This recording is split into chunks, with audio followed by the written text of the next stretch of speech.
परमात्मा कहते हैं ब्रह्मा विष्णु शंकर ये तीनों देवता भी बार बार नीचे आकर अवतार धारण कर करके थक गए।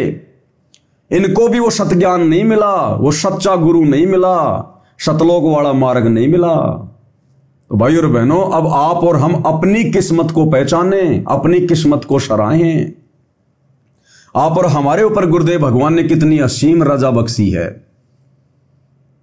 यानी ये मनुष्य जन्म, चाहे अवतार नीचे आते हैं, मां के गर्भ से जन्म लेते हैं, मनुष्य जन्म प्राप्त करते हैं, टारगेट इनका भी मोक्ष प्राप्ति का ही होता है, भक्ति करके अपनी आत्मा का कल्याण करवाने का ही होता है। यानी उनको भी वो मनुष्य जन्म मिला है। लेकिन उन आत्माओं को भी जिनमें इतनी शक्तियां होती थी, उन आत्माओं को भी वो सच्चा मार्ग नहीं मिलता, वो कबीर परमात्मा वाला मार्ग नहीं मिलता जो आज आप और हमें मिल चुका है। तो किस्मत के मामले में कौन आगे है, कौन बड़ा है? इसलिए गुरुदेव भगवान बार बार कहते हैं कि बच्चों, किस्मत के मामले में, भक्ति के मामले में, मोक्ष के मामले में ये ब्रह्मा विष्णु महेश भी तुम्हारे आगे फेल है। बालक है, बालक कुछ भी नहीं है। वो तो केवल अपनी भक्ति खर्च कर रहे हैं, जो कभी उन्होंने मनुष्य जन्म प्राप्त करके इस कलयुग की पिछली पीढ़ी में सतगुरु की शरण में आके जो भक्ति की थी, आज अपनी उस भक्ति को बर्बाद कर रहे हैं ब्रह्मा विष्णु महेश बनकर, वो पोस्ट प्राप्त करके। और आप और हम आत्माओं ने आज वो वस्तु प्राप्त कर ली गुरुदेव भगवान से जिसके लिए देवी देवता भी भटक रहे हैं। तो परमेश्वर कह रहे हैं कि ब्रह्मा विष्णु शंकर थक गए, धर धर जग अवतारा, और पोथी पन्ने में क्या ढूंढे, ये वेद कहत नित हार्या। परमात्मा कहते हैं पोथी पन्नों में वो सतलोक का रास्ता नहीं है। ये वेद, पुराण, गीता, कुरान, बाइबल, यानी इन धर्मशास्त्रों में, इन पोथी पन्नों में, इन कागजों में परमेश्वर कहते हैं कि वो सतलोक का मार्ग नहीं है, मोक्ष मार्ग नहीं है, काल के लोक से छूटने की विधि नहीं है। और बार बार गुरुदेव अपने सत्संगों में भी कहते हैं कि बच्चों, जो ज्ञान चारों वेदों में नहीं है, पवित्र गीता में नहीं है, जो ज्ञान कबीर सागर में नहीं है, गरीबदास जी के सदग्रंथ साहिब में नहीं है, वो ज्ञान सतगुरु रामपाल जी परमेश्वर जी के पास है। क्योंकि ये परमात्मा है, ये परमेश्वर है। इन ग्रंथों में तो परमेश्वर ने केवल अपनी महिमा का आंशिक ज्ञान दिया है। अरे गरीबदास जी का ग्रंथ वर्तमान में विश्व का सबसे बड़ा आध्यात्मिक ग्रंथ है, जिसमें 24,000 वाणियां हैं। क्या 24,000 वाणियों में उस कबीर परमात्मा की महिमा आ जाएगी, समा जाएगी? परमात्मा कहते हैं 7 समुद्र की मशी करूं और लेखनी करूं बन राय, और सब धरती का कागज करूं पर सतगुरु गुण लिखा न जाए। तो 24,000 वाणियों में क्या कबीर परमात्मा, सतगुरु रामपाल जी भगवान की महिमा, सतलोक की व्याख्या, ऊपर के लोकों की व्याख्या क्या समा सकती है? पूरी धरती का अगर हम कागज बना लें, 7 समुद्रों की अगर शाही बना लें, और पूरी धरती के पेड़ों की यदि हम लेखनी बना लें, पेन बना लें, तो भी इस कबीर परमात्मा सतगुरु रामपाल जी भगवान की महिमा अंश मात्र भी नहीं लिखी जा सकती। ऐसी महिमा है परमेश्वर की।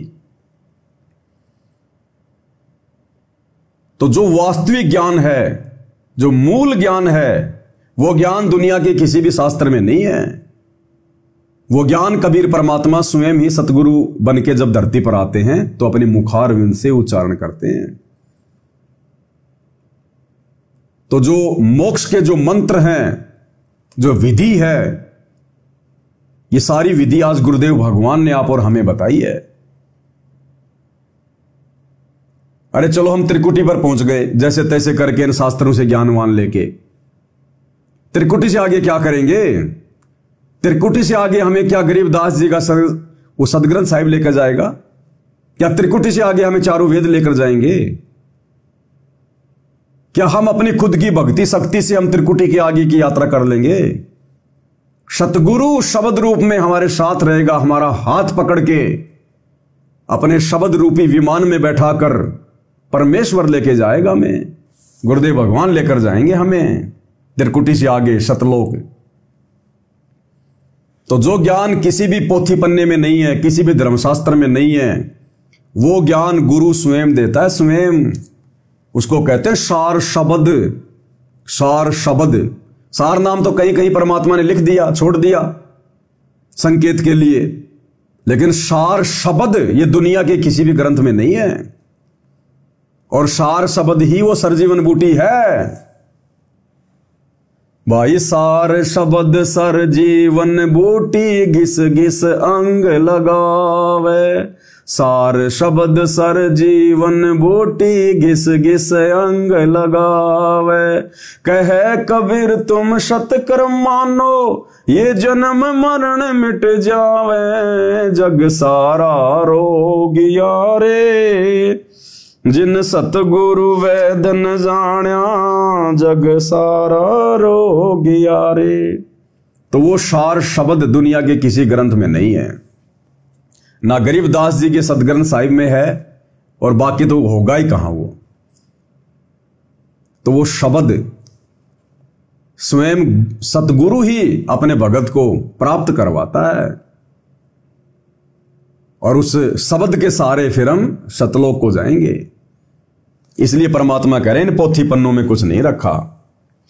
नेम धर्म और क्रिया सीखी, ये सब उरला व्यवहारा।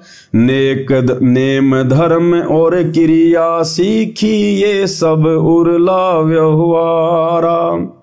कहें कबीर सुनो भई साधो, सतगुरु करे उबारा। तत्व भेद एक न्यारा रे साधु भाई, तत्व भेद एक न्यारा।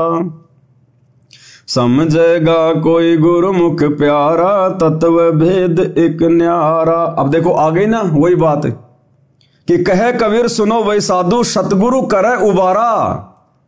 उबारा यानी हमारी नैया पार लगाएगा, सतगुरु ही हमें पार करेगा। ये पोथी पन्ने हमें पार नहीं करेंगे, इनमें वो पार करने की विधि नहीं है। इनमें तो केवल परमेश्वर की थोड़ी महिमा है, थोड़ी जानकारी है। सतगुरु करे उबारा, वो शब्द देखकर सतगुरु हमारा यहां से उबारा करेगा। और बाकी नेम धर्म और क्रिया, सतगुरु के भक्ति मार्ग के अलावा सतगुरु के द्वारा जो भक्ति क्रिया साधक को दी जाती है, जैसे आप और हमें प्राप्त है गुरुदेव से, उनके अलावा जितने भी नेम यानी जितने भी नियम बना रखे हैं नकली संतों ने, इन पंथों ने, नेम धर्म और क्रिया सीखी, ये सब उरला व्यवहारा। ये जितने भी जो ये पैदल यात्रा करते हैं, कावड़ वगैरह लेके आते हैं, व्रत वगैरह करते हैं, तीर्थों पे जाते हैं, परमात्मा कहते हैं नेम धर्म और क्रिया सीखी, ये सब उरला व्यवहारा। ये तो इसी काल के लोक में रोकने की क्रिया है, यहां से पार होने की क्रिया नहीं है। कौन करेगा? कहे कबीर सुनो भाई साधो, सतगुरु करे वो आरा। तो सतगुरु ही हमें पार करेंगे, हमारी आत्मा का कल्याण करेंगे।